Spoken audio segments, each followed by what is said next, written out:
Assalamualaikum warahmatullahi wabarakatuh.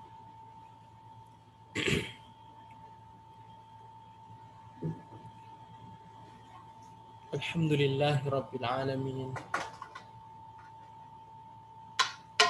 Wassalatu wassalamu ala asyrafil anbiya'i wal mursalin. Nabiyyina Muhammadin wa ala alihi wa ashabihi ajma'in, amma ba'd.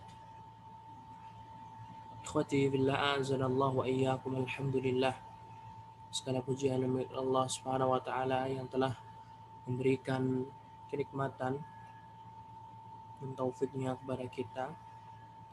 Dan alhamdulillah kita dapat bertemu kembali di mudarasah sirah Rasul sallallahu alaihi wasallam, menggunakan kitab Mukhtasar Sirah Rasul karya Syekh Muhammad bin Abdul Wahhab rahimahullahu taala.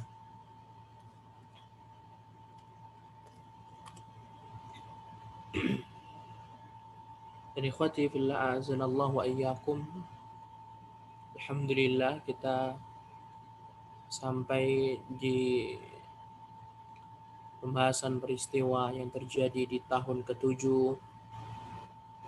Hijriah.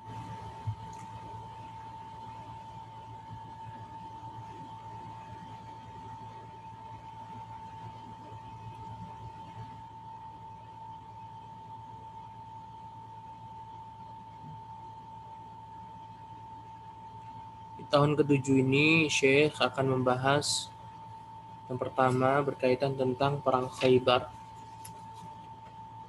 Kemudian kedatangan Ja'far bin Abi Thalib dan para sahabatnya dari Habasyah. Kemudian pengepungan yang dilakukan oleh Rasulullah terhadap sebagian orang-orang Yahudi di Wadil Qura. Kemudian pengiriman ekspedisi ke Harakat. Kemudian Umrah Qadha. Pertama berkaitan tentang perang Khaybar.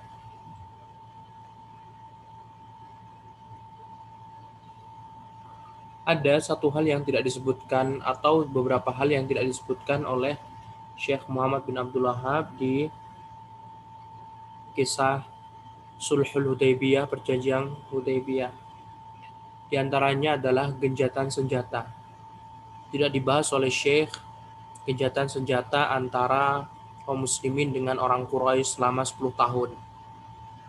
Dan ini nggak disebutkan oleh Syekh. Kemudian yang kedua, tidak disebutkan siapa saja yang mau mengikuti perjanjian atau memasuki dan menjadi sekutu kedua belah pihak, muslim atau kafir, silahkan. Tidak disebutkan oleh Syekh. Kemudian juga tidak disebutkan juga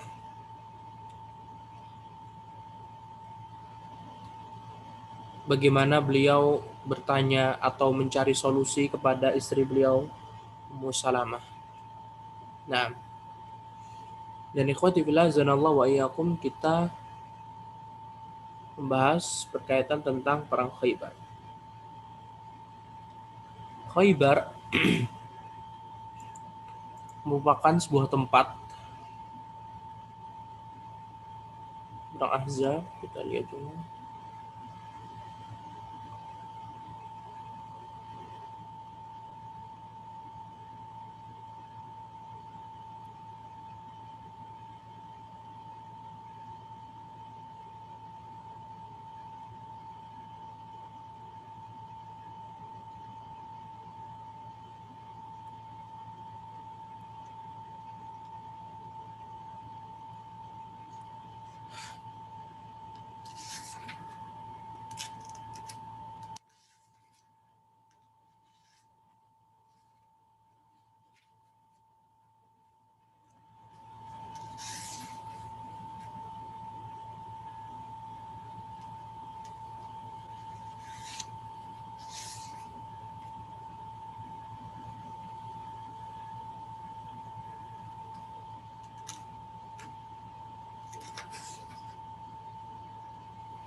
Masjid Hudaybiyah.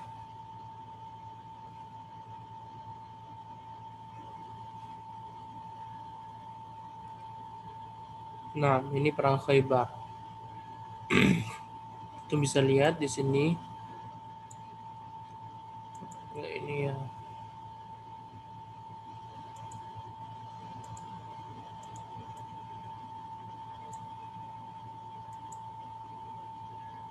Di sini Madinah,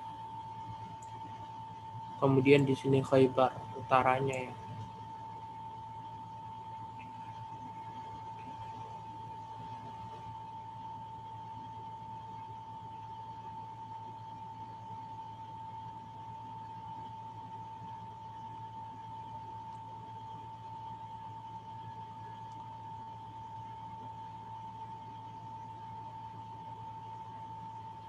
Dan Rasulullah SAW tidak dan Syekh di sini, Syekh rahimahullah, beliau tidak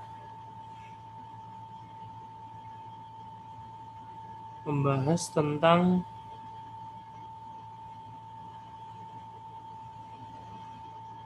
kiriman surat-surat.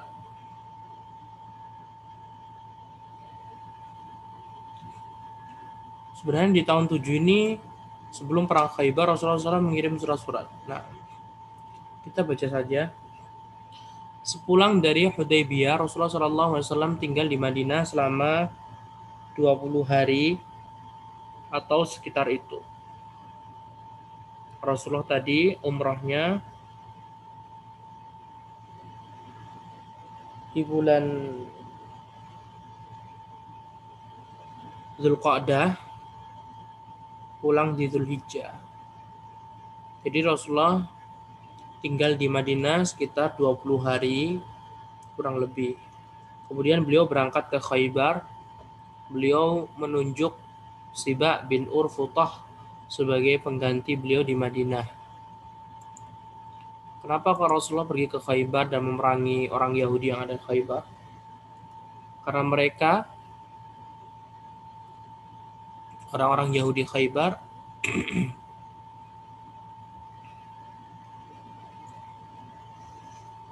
mereka tidak ikut sekutu. Jadi kan Rasulullah membiarkan siapa yang mau ikut sekutu, siapa yang mau ikut sekutu Rasulullah silahkan. Yang mau ikut sekutu orang kafir juga silahkan. Jadi bebas begitu. Tapi orang Yahudi mereka tidak mengikuti. Sehingga Rasulullah pun berkesempatan untuk menghancurkan orang-orang Yahudi yang ada di Khaybar. Sepulang dari Hudaybiyah, Rasulullah SAW tinggal di Madinah selama 20 hari. Kemudian beliau berangkat ke Khaybar, beliau menunjuk Siba bin Urfutah sebagai pengganti beliau di Madinah. Pada masa itu, datanglah Abu Hurairah ke Madinah sebagai seorang muslim, baru masuk Islam. Abu Hurairah di tahun ke-7. Ia bertemu Siba ketika sholat subuh. Ia mendengar Siba membacakan ayat Wailul lil mutaffifin. Ia pun berkata, padahal masih dalam keadaan sholat, celakalah ayahku Fulan. Ia punya 2 timbangan. Jika membeli, ia menimbang dengan timbangan yang penuh. Sedangkan bila menjual, ia menimbang dengan timbangan yang kurang.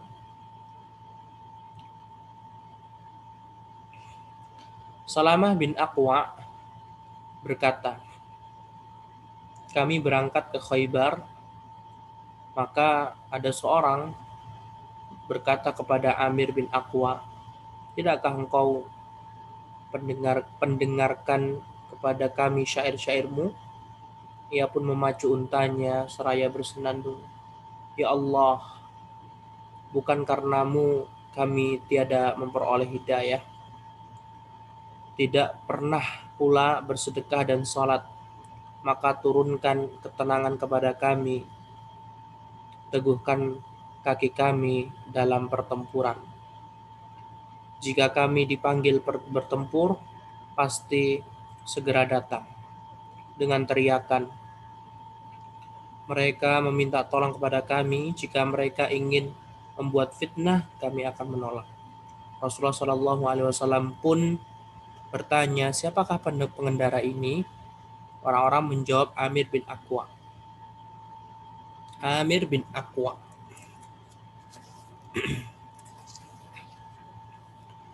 Beliau bersabda, semoga Allah merahmatinya. Maka ada seseorang yang berkata, pasti ya Rasulullah, alangkah baiknya bila Anda menghibur kami dengannya. Salamah berkata, kami pun sampai di Khaybar, kami mengepung mereka sehingga kami mengalami kelaparan hebat. Ketika mereka sudah berbaris, Mirhab keluar dari barisan sambil mengayun-ngayunkan pedang.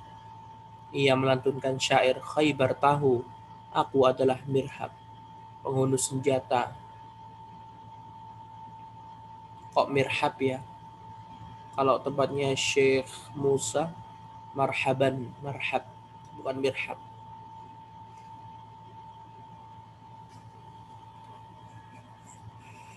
Penghunus senjata, pahlawan pilih tanding, maka pertempuran pun pecah dan berkobar.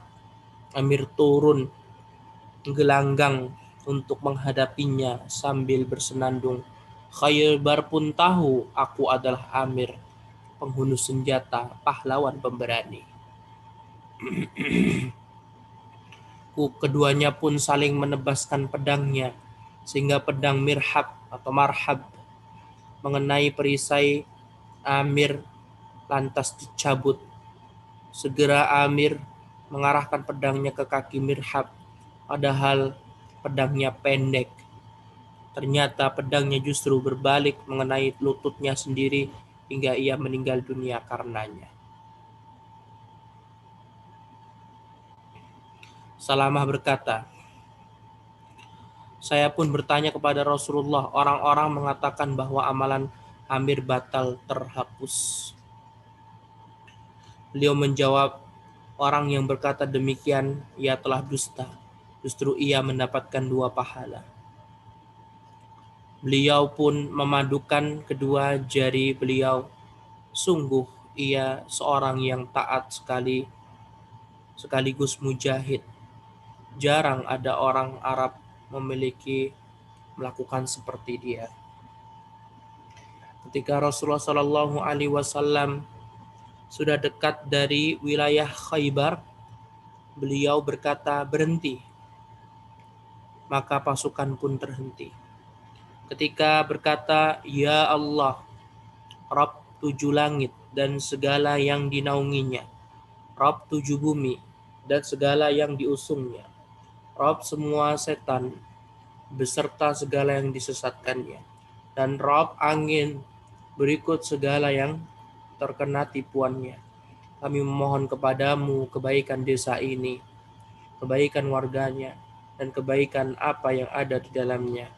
Kami berlindung kepadamu dari kejahatan desa ini, kejahatan warganya, dan kejahatan apa yang ada di dalamnya.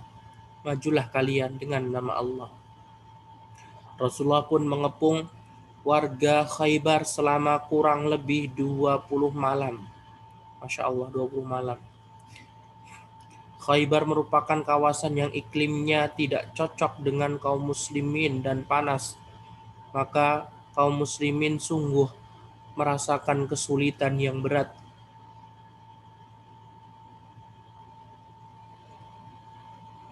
Nabi SAW berdiri di hadapan mereka, menasihati mereka dan memotivasi mereka untuk berjihad.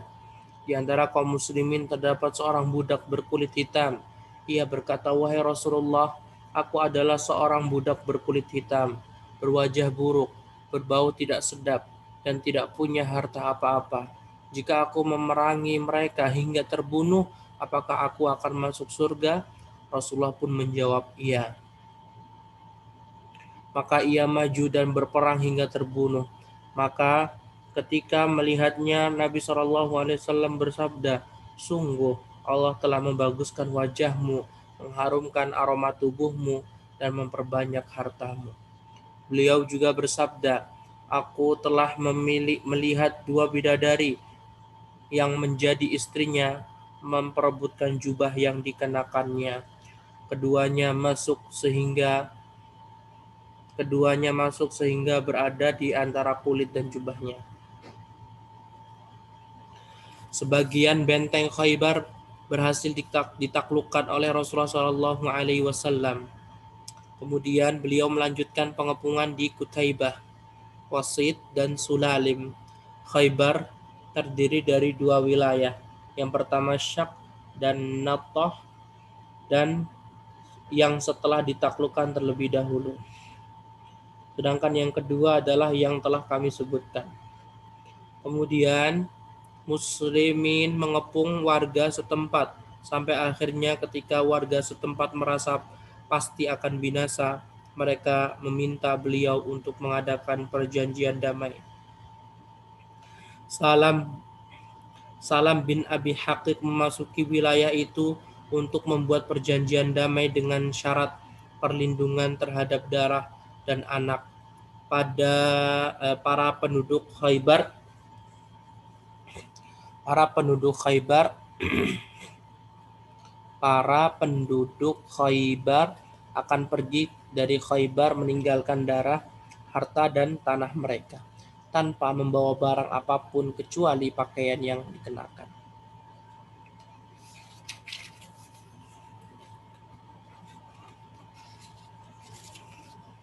Ketika hendak dievakuasi, mereka berkata, kami lebih mengerti tentang tanah di sini daripada kalian, maka biarkan kami berada di dalamnya. Beliau pun menyerahkan kembali tanah tersebut kepada mereka dengan upah separuh hasil buah-buahan dan tanam-tanaman. Beliau membagi tanah Khaybar menjadi 36 bagian. Setiap bagian dibagi-bagi menjadi 100 bagian. Maka semuanya 3.600 bagian. Separuhnya untuk Rasulullah dan untuk biaya kaum muslimin, sedangkan separuhnya lain beliau bagikan kepada kaum muslimin. Kedatangan Ja'far bin Abi Thalib dan para sahabatnya dari Habasyah. Nah, pada ini judul baru ya ikhwah. Kedatangan kaum muslimin dari negeri Habasyah. Perang Khaybar sudah kita sampaikan di bukunya Takrida, Anda bisa cek sana. Kedatangan Ja'far bin Abi Thalib dan para sahabatnya dari Habasyah. Pada masa perang Khaybar ini sepupu beliau Ja'far bin Abi Thalib, kakaknya Ali bin Abi Thalib ya, dan para sahabatnya datang. Orang-orang Asy'ari juga ikut bersama mereka, yaitu Abu Musa al-Asy'ari dan para sahabatnya. Abu Musa berkata, kami mendengar kemunculan Rasulullah SAW ketika kami berada di Yaman. Maka kami berangkat untuk berhijrah kepada beliau. Saya dan saudara-saudara saya beserta 53 orang kaumku, kami menaiki kapal hingga sampai ke negeri Najasyi. Kami pun berjumpa dengan Ja'far dan para sahabatnya di sana. Ia berkata, sesungguhnya Rasulullah telah mengutus dan memerintahkan kami untuk tinggal di sini. Karena itu, tinggallah kalian bersama kami di sini. Zaman dulu belum ada WhatsApp ya. Kami pun tinggal, kata Abu Musa al-Asy'ari. Kami pun tinggal sampai akhirnya kami datang ke Madinah pada zaman penaklukan Khaybar. Orang-orang biasa mengatakan kepada kami telah mendahului kalian dengan hijrah. Suatu ketika Asma binti Umais datang. Asma binti Umais itu adalah istrinya Ja'far ya. Asma binti Umais datang kepada Hafsah istrinya Nabi. Lantas datanglah Umar kepadanya, sedangkan di hadapannya ada Asma. Umar pun berkata, siapakah wanita ini wahai Asma? Wahai Hafsah. Hafsah pun menjawab, Hafsah anaknya Umar ya. Ini Asma binti Umais. Umar bertanya lagi, Apa ia seorang wanita Habasyah, wanita dari Bahriyah? Asma menjawab, iya. Maka Umar berkata, kami lebih dahulu berhijrah dibandingkan dengan kalian. Kami lebih berhak terhadap Rasulullah daripada kalian. Asma pun marah. Ia berkata, sekali-kali tidak. Demi Allah, kalian memang bersama Rasulullah SAW. Beliau memberi makan orang-orang lapar dan menasihati orang-orang yang bodoh di antara kalian. Sedangkan kami berada di sebuah tempat nan jauh dan dibenci. Dan semua itu demi zat Allah dan Rasul-Nya. Demi Allah, aku tidak akan makan dan minum sesuatu pun kecuali setelah menyampaikan apa yang kau ucapkan ini kepada Rasulullah. Ketika Nabi SAW datang, maka saya menceritakan hal itu kepada beliau. Beliau bersabda, apa jawabanmu kepadanya? Asma menjawab, aku menjawab begini dan begitu. Beliau pun bersabda, ia tidak lebih baik, ia tidak lebih berhak atas diriku daripada kalian. Para sahabatnya melakukan hijrah 1 kali, sedangkan kalian, wahai penumpang kapal, telah melakukan hijrah 2 kali. Masya Allah. Hijrah 2 kali. Maka Abu Musa dan orang-orang yang pernah menumpang kapal itu datang kepada Asma secara terpencar-pencar pada malam hari, bertanya kepadanya tentang hadis ini. Tidak ada satupun dari dunia ini yang lebih membuat mereka bergembira dan menganggap dan mereka anggap sangat bernilai melebihi ucapan Rasulullah SAW tersebut. Intinya, Umar itu kan hijrahnya baru sekali. Kalau Asma binti Umais dan Ja'far itu kan hijrahnya 2 kali. Pertama ke Habasyah, yang kedua ke Madinah. Berarti 2 kali hijrah lebih mulia dong gitu. Kemudian pengepungan yang dilakukan oleh Rasulullah terhadap sebagian orang-orang Yahudi di Wadil Qura. Dari Khaybar, Rasulullah SAW menuju Wadil Qura yang didiami oleh sekelompok masyarakat Yahudi di samping sekelompok masyarakat Arab yang hidup bersama mereka.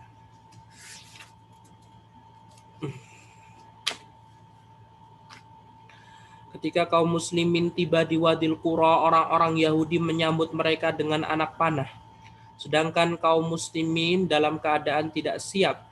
Saat itu Mud'am, seorang budak Rasulullah SAW, pemberian dari Rifa'ah bin Zaid al-Judhami gugur. Maka orang-orang berkata, berbahagialah ia dengan surga. Maka Rasulullah SAW bersabda, sama sekali tidak, demi zat yang jiwaku di tangannya. Sungguh mantel rampasan perang Khaybar yang diambilnya yang belum dibagikan akan menjadi api yang membakar dirinya. Ketika orang-orang mendengar hal itu, maka datanglah seseorang dengan membawa seutas atau 2 utas tali sendal. Maka Rasulullah SAW bersabda, seutas tali sendal dari neraka atau 2 utas tali sendal dari neraka. Juda'am. Mana sih tadi Juda'am?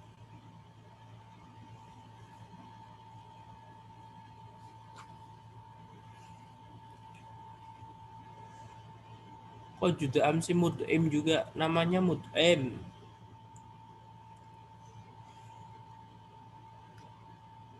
Kok di sini namanya Mud'am sih?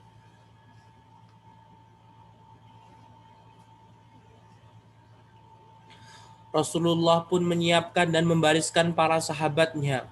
Kemudian beliau mengajak warga masyarakat Wadil Qura agar masuk Islam. Tetapi mereka menolak. Masuk Islam mereka menolak, tak mau. Salah seorang dari mereka muncul dari barisan kaum muslimin. Muncul Zubair bin Awam, lantas Zubair pun membunuhnya. Kemudian muncul orang lagi menantangnya berduel. Orang itu pun dibunuhnya. Sampai ada 11 orang di antara mereka yang dibunuh. Rasulullah memerangi mereka sampai sore. Keesokan harinya beliau kembali menyerang mereka. Belum sampai matahari meninggi setombak, Wadil Qura sudah beliau taklukkan secara paksa sebelum peperangan. Kaum muslimin memperoleh rampasan perang berupa peralatan dan harta benda yang banyak sekali. Beliau pun membagikannya kepada para sahabat beliau. Beliau membiarkan tanah dan perkebunan kurma tetap dikelola oleh orang-orang Yahudi. Beliau menjadikan mereka sebagai pekerjanya. Sekembali beliau ke Madinah, kaum muhajirin mengembalikan semua pemberian kebun kurma dari orang-orang Ansor. Aisyah berkata, setelah Khaybar ditaklukkan, kami berkata saat ini kita telah kenyang dengan makan kurma.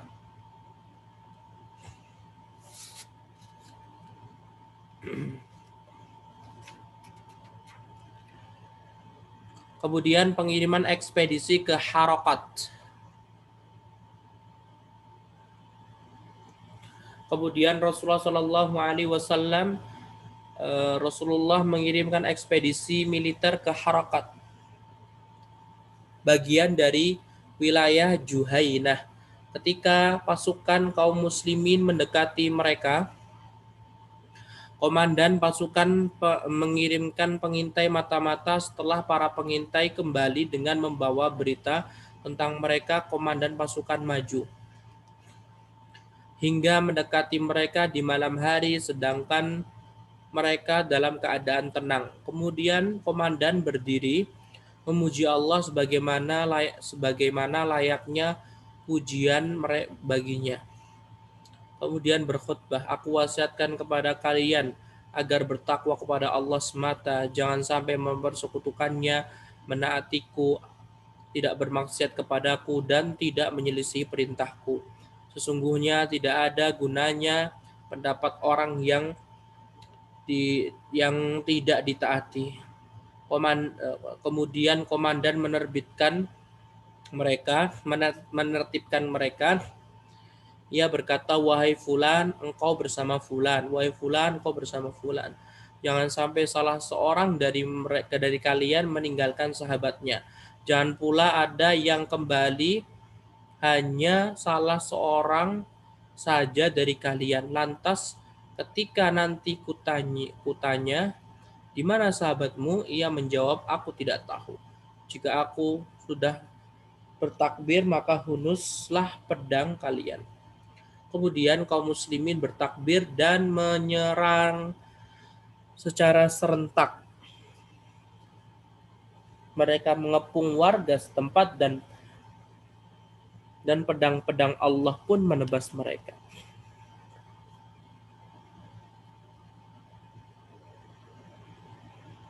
Kemudian terakhir pembahasan umrah qadha. Pada bulan Dzulqa'dah tahun 7, Rasulullah SAW berangkat melaksanakan umrah qadha pengganti. Sesampai di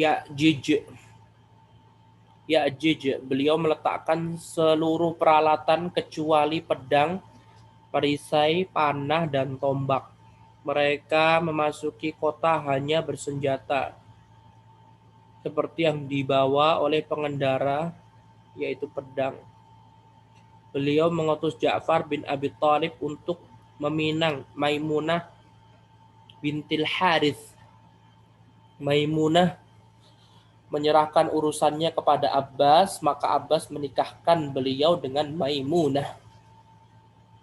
Setiba di sana, Rasulullah memerintahkan para sahabat membuka bahu dan berjalan cepat dalam bertawaf atau ittiba ya dalam ilmu fikih, agar kaum musyrikin menyaksikan kekuatan mereka.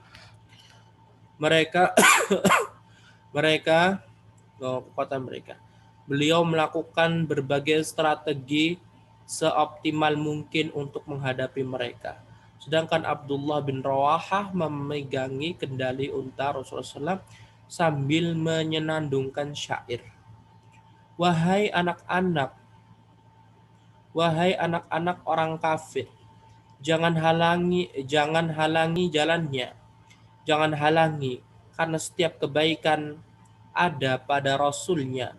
Ar-Rahman telah turunkan wahyu dalam Al-Quran dengan lembaran-lembaran yang dibacakan kepada Rasulnya, bahwa sebaik-baik orang yang terbunuh adalah yang terbunuh di jalannya. Rabbi, aku percaya dengan ucapannya. Aku melihat kebenaran jika menerimanya. Hari ini kami pukul kalian lantaran takwilnya, sebagaimana kami pernah perangi kalian lantaran turunannya. Serangan yang mampu menghilangkan kepada kepala dari tempat tidurnya, tidur siangnya, dan menjadikan kekasih lupa terhadap kekasihnya. Beliau tinggal di Mekah selama 3 hari. Kemudian beliau didatangi oleh Suhail bin Amr. Huwaitib berseru, kami menuntutmu demi Allah dan kesepakatan. Engkau belum meninggalkan negeri kami, padahal sudah lewat 3 hari. Maka Rasulullah memerintahkan Abu Rafi untuk mengumumkan keberangkatan meninggalkan Mekah. Kasihan ya ikhwah. Disusu-susu, udah 3 hari, ayo balik. Gitu. Dan dengan ini kita selesai pembahasan ke tahun 7. Besok pada pertemuan yang akan datang, insya Allah kita akan membahas kejadian yang terdapat di tahun 8. Sebenarnya tahun 7 itu banyak sekali ya, ada beberapa ini, tapi Syekh Syekh tidak menyebutkan secara panjang lebar.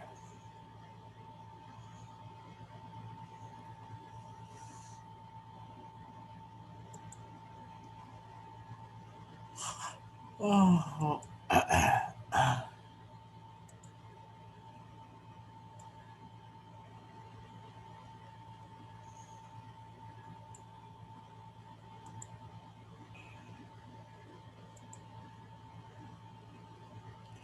8, 7.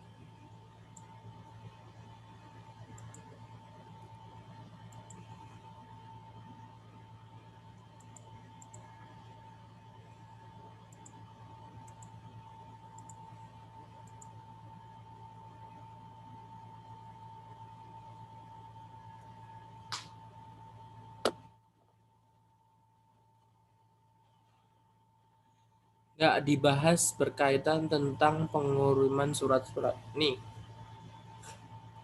untuk surat-surat di tahun 7 juga. Untuk melihat nih dari kota Madinah, Rasulullah nyebar surat kemana? Ke Habasyah. Nih, set, 1. Kemudian kedua mana nih? Set, ke Bahrain. 3, ke Persia tuh. 4, ke sini. 5, ke Mesir. 6, ke Oman, jauh banget. Kemudian ke 7, ke Yamamah. 8, Palestina.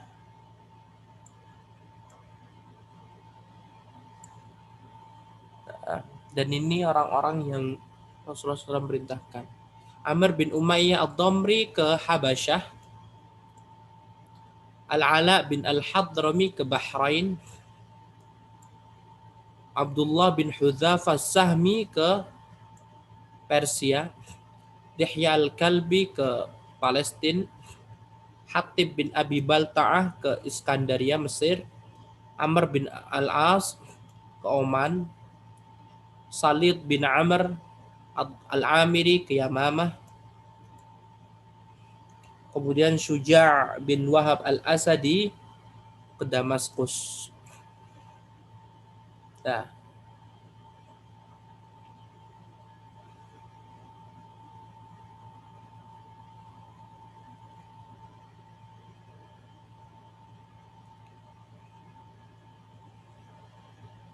ini kira-kira capnya Rasulullah ya. Jadi Rasulullah kan nggak bisa baca tulis kan, nggak bisa tanda tangan gitu. Ini pakai cap nih, cincinnya Nabi. Ada tulisannya Muhammad Rasulun Allah. Muhammad Rasulullah. Kemudian cincinnya Nabi ini pernah jatuh begitu. Ini sumurnya, sumur Bi'rul Khatam alladzi saqata fiha khatamun min yadi Utsman.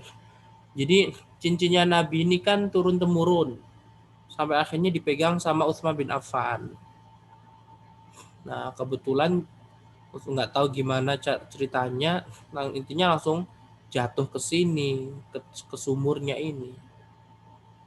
Dan dicari tahu nggak ketemu, nggak nemu gitu cincinnya Nabi.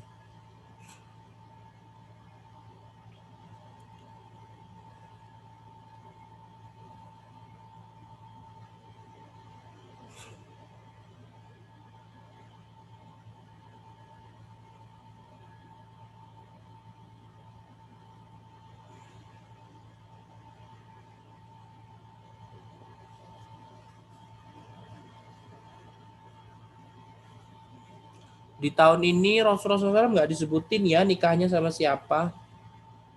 Di tahun 7 Rasulullah SAW nikah dengan di tahun ke-7.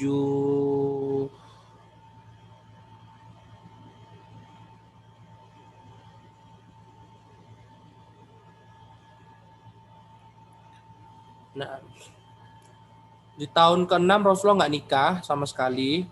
Tahun ke-7 beliau langsung menikahi 3 wanita. Pertama Ummu Habibah, anaknya Abu Sufyan.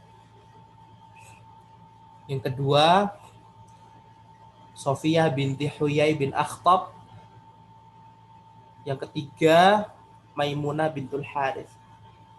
Jadi Rasulullah di tahun pertama nggak nikah. Tahun 1 Hijriah ya. Tahun kedua Hijriah nggak nikah. Tahun ketiga Hijriah langsung nikah sama Hafsah dan Zainab bintu Khuzaimah. Kemudian di tahun keempat Rasulullah nikah sama Ummu Salamah sama Zainab bintu Jahsy. Tahun kelima Rasulullah nikah sama Juwairiyah bintul Harith. Tahun keenam nggak nikah, tahun 7 nikah. Nikahnya langsung 3 orang. Ya. Dalam 1 tahun itu Rasulullah nikah 3.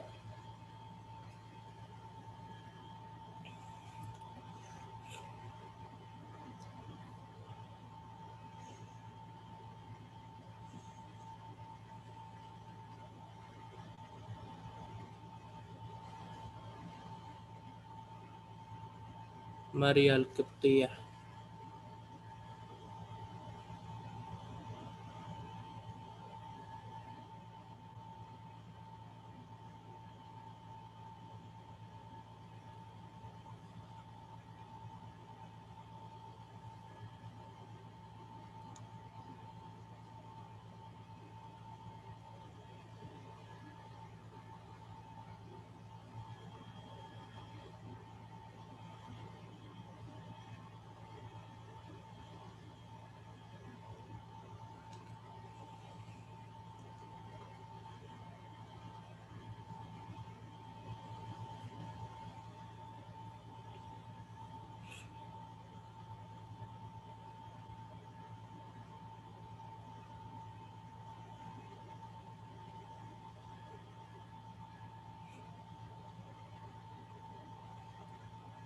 Abu Bakar.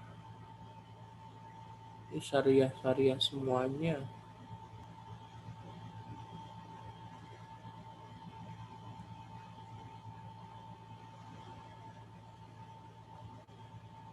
Ini umrah qadha. Umrah qadha. Menikah dengan Maimunah.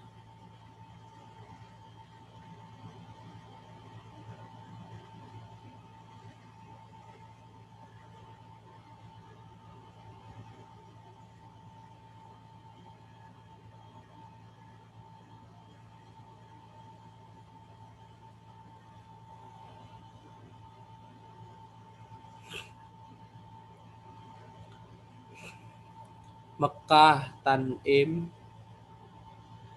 Arafah, Taif, Asfan, Hudaybiyah. Ini Hudaybiyah nih. Ini Hudaybiyah. Kemudian ini Usfan, Kadid. Kalau Sulhul Hudaybiyah, Rasulullah sampai di sini dulu, terus ketemu sama Khalid bin Walid. Kemudian sampai di Usfan, berhenti untanya. Kemudian ke sini Hudaybiyah.